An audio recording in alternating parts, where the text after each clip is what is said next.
It is that time of year again, guys. Welcome to my list of my top 10 favourite films of 2015, and there's a couple of things I just need to say before I start my list. Number one, I've seen all the films I could possibly see before 2015 ends, because December 31st after that for me is the cutoff. After that, it's 2016 films. The 2015 is in 2015, so these are my top 10 favourite films that I saw in 2015 itself. But also, this is my list of my top 10 favourite films of 2015, the ones that I had the most fun watching, because when I go to the cinema to watch a film, I go to have fun and to be entertained. So for that reason, this list is going to be extremely different from a lot of you guys' list, but I'm sorry, it's my list. I like to have fun at the cinema, and these are the films that more or less gave me that fun. I've tried balancing it out between films that I had fun with and films that I also think are genuinely good films. A bit of a balance in there, I hope. But anyway, I hope you can enjoy my list for what it is. So let's get into it. Number 10 is a film that a lot of people don't like, but it's a film that I had a lot of fun with, hence why it's in my top 10 list, and that is Avengers Age of Ultron. I'm a bit disappointed to say this film is only number 10 because it was like my third most anticipated film of the entire year,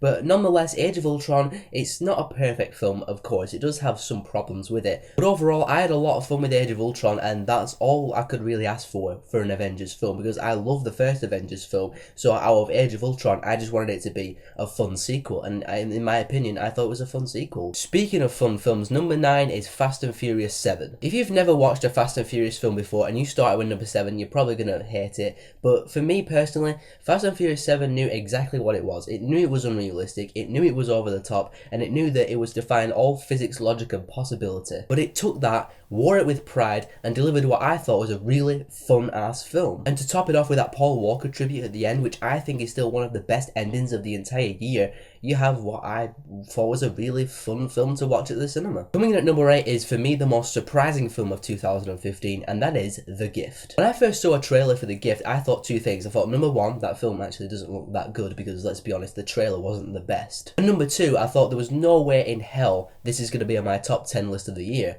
Well, now, here we are. I love the acting in this film. Jason Bateman showing his dramatic chops was really great to see. Joel Edgerton was really good in this film. Plus, it's his first film he's ever directed, which is also a big bonus. But the thing I like the most about The Gift is how it was slow paced, but it built the tension really well. I felt really intense watching this film. I had no idea what was going to happen. Very unpredictable as well. I had no idea where the film was going to go. Plus, it's a really good kind of revenge kind of film. You like getting back at the bully and giving the bully a taste of his own medicine. I'm not going to spoil it in case you haven't seen it, but I really enjoyed The Gift, and for me it was the most surprising film of the entire year, so therefore I gotta give it number 8. Number 7 is a film that a lot of people will have higher up on their list for sure. I still really enjoyed the film, and that is The Martian. The thing I appreciate the most about The Martian is that they could have made this a really boring, depressing, overly serious, like, come on, we need to get Mark Watney back on Earth.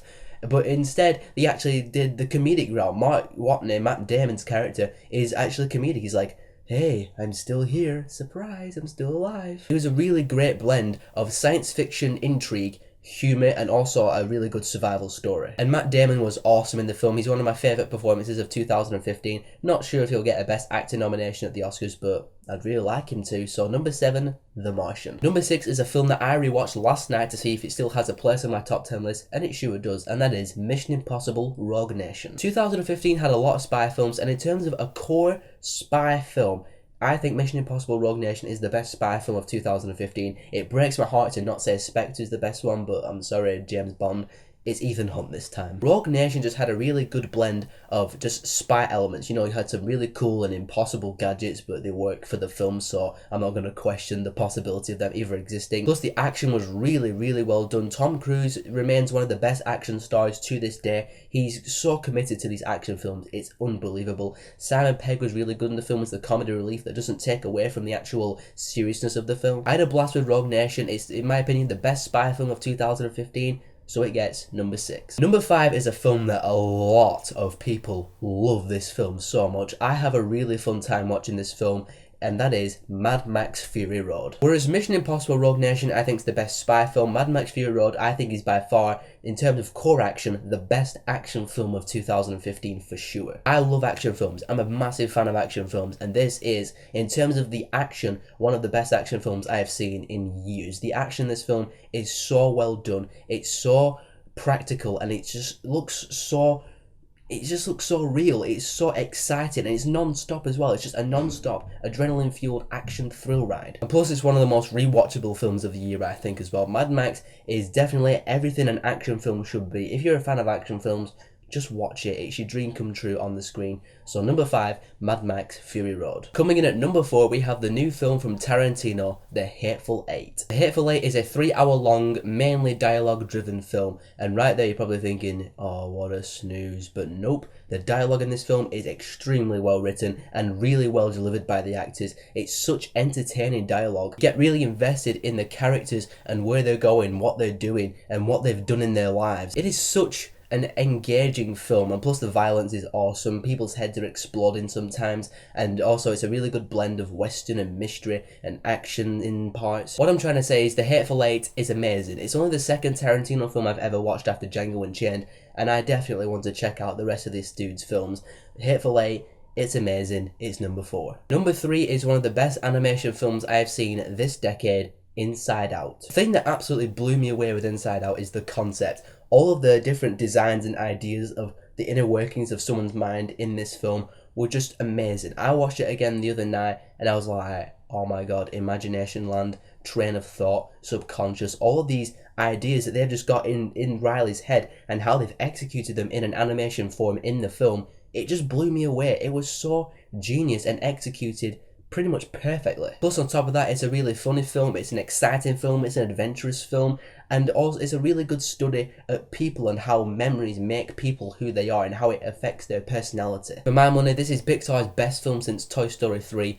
I absolutely loved this film so much. It's number 3. Number 2, oh my god, number 2, I feel so sorry for number 2 just for this little bit. Number 2 came out all the way back in January. I saw this back in January, and for 11 months, all the way throughout the year of 2015, it was my favourite film of the year until December, which is kind of a spoiler alert for number 1. But number 2 is Kingsman: The Secret Service. Kingsman: The Secret Service is one of the most fun and entertaining kick-ass times I've ever had in a cinema. The sheer badassery of this film was just off the charts for me. Colin Firth completely killed it as an action star. He's there flipping glasses into people's heads. You've got awesome pop songs playing in the background of these fight scenes. Really well done action, really funny, and really just unapologetic in parts. I mean, in terms of the violence anyway. Kingsman: The Secret Service is such an entertaining ass film. I love it, and every time I just think about it I just smile because of how great it actually is. And like I said, it was my number 1 film for 11 months. 11 months went by and not one film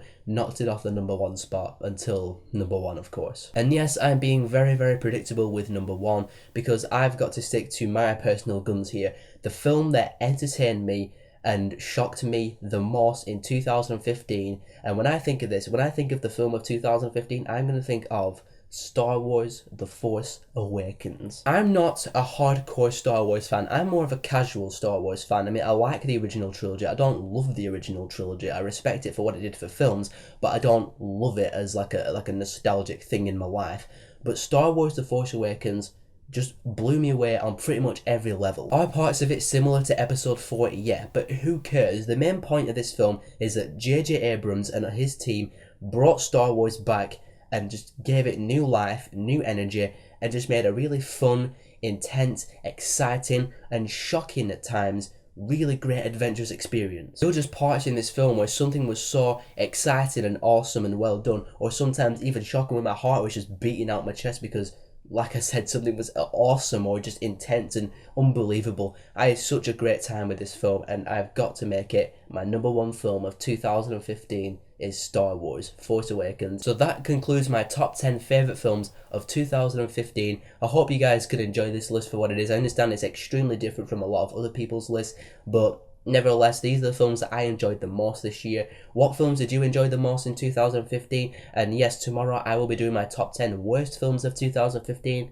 Can't wait to talk about that one. So whatever your top 10 lists of 2015 are, put them in the comments below. And if you like this stuff and you want to see more of my stuff, then be sure to subscribe to my channel because I got stuff coming to you guys all the time.